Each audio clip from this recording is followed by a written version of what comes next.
गौरी पुत्र गणेश भगवान की जय। श्री लक्ष्मी नारायण भगवान की जय। श्री उमापति शंकर भगवान की जय। अन्नपूर्णा माता की जय। प्रिय भक्तजनों, आज हम इस वीडियो में माता अन्नपूर्णा की व्रत कथा सुनेंगे। तो आप सभी भक्तजन बड़ी ही श्रद्धा, ध्यान पूर्वक और प्रसन्नचित्त मन से माता अन्नपूर्णा की व्रत कथा को सुनिए। तो सभी प्रेम से बोलिए, माता अन्नपूर्णा की जय, सर्व देवी देवता की जय।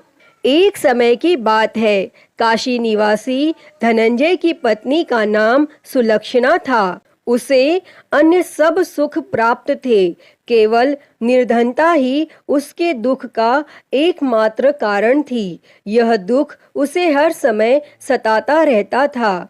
एक दिन सुलक्षणा अपने पति से बोली, स्वामी, आप कुछ उद्यम करो तो काम चले। इस प्रकार कब तक काम चलेगा? तब सुलक्षणा की बात धनंजय के मन में बैठ गई और वह उसी दिन विश्वनाथ शंकर जी को प्रसन्न करने के लिए बैठ गया और कहने लगा, हे देवाधिदेव विश्वेश्वर, मुझे पूजा पाठ कुछ आता नहीं है, केवल आपके भरोसे बैठा हूँ। और इतनी विनती करके वह 2-3 दिन भूखा प्यासा बैठा रहा और यह देखकर भगवान शंकर ने उसके कान में अन्नपूर्णा अन्नपूर्णा अन्नपूर्णा इस प्रकार 3 बार कहा।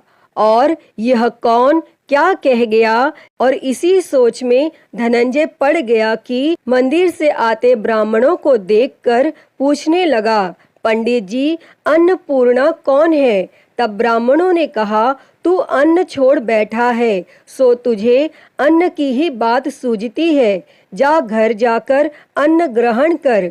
तब धनंजय घर गया और स्त्री से सारी बात कही। तब वह बोली, नाथ, चिंता मत करो, स्वयं शंकर जी ने यह मंत्र दिया है, वे स्वयं ही खुलासा करेंगे।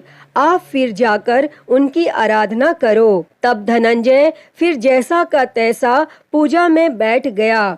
रात्रि में शंकर जी ने आज्ञा दी और कहा, तू पूर्व दिशा में चला जा। और वह अन्नपूर्णा का नाम जपता जाता और रास्ते में फल खाता, झरनों का पानी पीता जाता। और इस प्रकार वह कितने ही दिनों तक चलता गया और वहां से उसे चांदी सी चमकती वन की शोभा देखने में आई, सुंदर सरोवर देखने में आया। उसके किनारे कितनी ही अप्सराएं झुंड बनाए बैठी थी, एक कथा सुनती और सब मिलकर माँ अन्नपूर्णा इस प्रकार बार बार कहती थी। और यह अगहन मास की उजेली रात्रि थी और आज से ही व्रत का आरंभ था। और जिस शब्द की खोज करने वह निकला था, वह उसे वहां सुनने को मिला।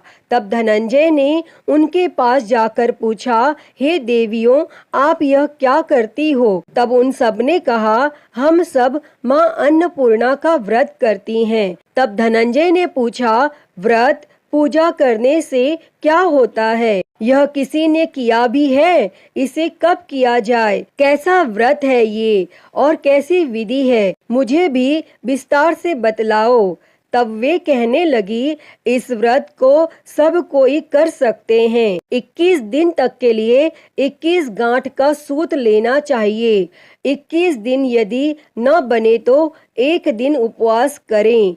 यह भी न बने तो केवल कथा सुनकर प्रसाद लें, निराहार रहकर कथा कहें। और कथा सुनने वाला कोई न मिले तो पीपल के पत्तों को रख, सुपारी या घृत कुमारी वृक्ष को सामने कर, दीपक को साक्षी कर, सूर्य, गाय, तुलसी या महादेव को बिना कथा सुनाए मुख में दाना न डाले। यदि भूल से कुछ पड़ जाए तो एक दिवस फिर उपवास करें और व्रत के दिन क्रोध न करें और झूठ न बोलें। तब धनंजय बोला, इस व्रत के करने से क्या होगा? तब वे कहने लगीं, इसके करने से अंधों को नेत्र मिले, लूलों को हाथ मिले, निर्धन के घर धन आए, बांझी को संतान मिले, मूर्ख को विद्या आए, और जो जिस कामना से व्रत करें माँ उसकी इच्छा पूरी करती हैं।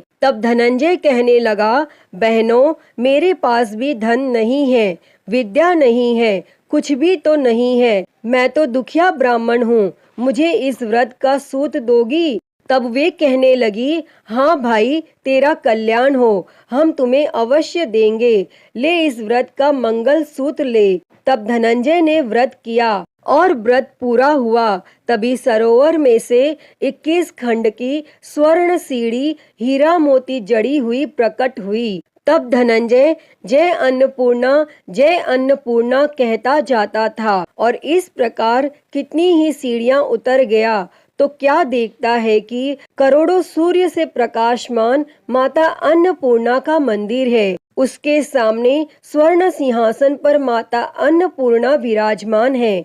सामने भिक्षा हेतु शंकर भगवान खड़े हैं। देवांगनाएं चंवर डुलाती हैं, कितनी ही हथियार बांधे पहरा देती हैं। तब धनंजय दौड़कर जगदम्बा के चरणों में गिर गया। तब देवी उसके मन का कलेश जान गई और धनंजय कहने लगा, माता, आप तो अंतर्यामिनी हो, आपको अपनी दशा क्या बताऊं? तब माता बोली, मेरा व्रत किया है, जा संसार तेरा सत्कार करेगा। तब माता ने धनंजय की जीवा पर बीज मंत्र लिख दिया और अब तो उसके रोम रोम में विद्या प्रकट हो गई। इतने में क्या देखता है कि वह काशी विश्वनाथ के मंदिर में खड़ा है और माँ का वरदान ले धनंजय घर आया और सुलक्षणा से सब बात कही और माता जी की कृपा से उसके घर में संपत्ति उमड़ने लगी और छोटा सा घर बहुत बड़ा गिना जाने लगा। जैसे शहद के छत्ते में मक्खियां जमा होती हैं और उसी प्रकार अनेक सगे संबंधी आकर उसकी बड़ाई करने लगे और कहने लगे, इतना धन और इतना बड़ा घर, लेकिन सुंदर संतान नहीं तो इस कमाई का कौन भोग करेगा? क्योंकि सुलक्षणा से संतान नहीं है, इसीलिए तुम दूसरा विवाह करो। तब अनिच्छा होते हुए भी धनंजय को दूसरा विवाह करना पड़ा और सती सुलक्षणा को सौत का दुख उठाना पड़ा। इस प्रकार दिन बीतते गए। फिर अघन मास आया। तब नए बंधन से बंधे पति से सुलक्षणा ने कहलाया कि हम व्रत के प्रभाव से सुखी हुए हैं, इस कारण यह व्रत छोड़ना नहीं चाहिए और यह माता जी का प्रताप है जो हम इतने संपन्न और सुखी हैं। और तब सुलक्षणा की बात सुन धनंजय उसके यहाँ आया और व्रत में बैठ गया। तब नई बहू को इस व्रत की खबर नहीं थी और वह धनंजय के आने की राह देख रही थी। तब दिन बीतते गए और व्रत पूर्ण होने में 3 दिवस बाकी थे कि नई बहू को खबर पड़ी और उसके मन में ईर्ष्या की ज्वाला दहकने लगी थी और वह सुलक्षणा के घर आ पहुंची और उसने वहां भगदड़ मचा दी।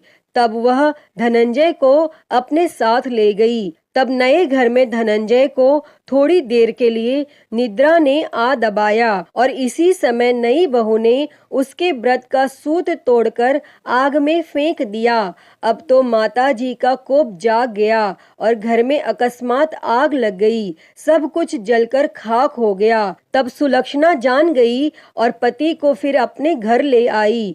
तब नई बहू रूठ कर पिता के घर जा बैठी और पति को परमेश्वर मानने वाली सुलक्षणा बोली, हे नाथ, घबराना नहीं, माता जी की कृपा अलौकिक है। पुत्र कुपुत्र हो जाता है पर माता कुमाता नहीं होती। अब आप श्रद्धा और भक्ति से आराधना शुरू करो, वे जरूर हमारा कल्याण करेंगी। तब धनंजय फिर माता के पीछे पड़ गया। फिर वहीं सरोवर पर सीढ़ी प्रकट हुई और उसमें माँ अन्नपूर्णा कहकर वह उतर गया और वहां जा माता जी के चरणों में रुदन करने लगा। तब माता प्रसन्न हो बोली, यह मेरी स्वर्ण की मूर्ति ले, उसकी पूजा करना, तू फिर सुखी हो जाएगा। जा, तुझे मेरा आशीर्वाद है। तेरी स्त्री सुलक्षणा ने श्रद्धा से मेरा व्रत किया है, उसे मैंने पुत्र दिया है। तब धनंजय ने आंखें खोली तो खुद को काशी विश्वनाथ के मंदिर में खड़ा पाया और वहां से फिर उसी प्रकार घर को आया। और इधर सुलक्षणा के दिन चढ़े और महीने पूरे होते ही पुत्र का जन्म हुआ और गांव में आश्चर्य की लहर दौड़ गई। और इस प्रकार उसी गांव के निसंतान सेठ के यहाँ पुत्र होने पर उसने माता अन्नपूर्णा का मंदिर बनवा दिया और उसमें माताजी धूमधाम से पधारी, यज्ञ किया और धनंजय को मंदिर के आचार्य का पद दे दिया। जीविका के लिए मंदिर की दक्षिणा और रहने के लिए बड़ा सुंदर सा भवन दिया। तब धनंजय स्त्री और पुत्र सहित वहां रहने लगा और माताजी के चढ़ावे में भरपूर आमदनी होने लगी। और उधर नई बहू के पिता के घर डाका पड़ा, सब लूट गया। वे भीख मांगकर पेट भरने लगे। और जब सुलक्षणा ने यह सुना तो उन्हें बुलावा भेजा और उन्हें अलग घर में रख लिया और उनके अन्न और वस्त्र का प्रबंध कर दिया। तब धनंजय, सुलक्षणा और उसका पुत्र माताजी की कृपा से आनंद से रहने लगे। अतः ही माता अन्नपूर्णा, जैसे आपने धनंजय और सुलक्षणा के भंडार भरे, वैसे ही इस कथा को कहते, सुनते और हुंकारा भरते सबके भंडार भरना। सभी के जीवन से गरीबी दूर कर उनके जीवन में धन संपत्ति और सुख समृद्धि देना। तो सभी प्रेम से बोलिए, माता अन्नपूर्णा की जय। प्रिय भक्तजनों, तो मैं उम्मीद करती हूँ कि आपको आज की यह कथा पसंद आई होगी और अगर वीडियो अच्छी लगी हो तो इसे लाइक करें, ज़्यादा से ज़्यादा शेयर करें और कमेंट बॉक्स में माँ अन्नपूर्णा की जय लिखना ना भूलें। और हरिहर भक्ति चैनल को सब्सक्राइब कर नोटिफिकेशन बेल को ज़रूर ऑन कर लें। हर हर महादेव। धन्यवाद।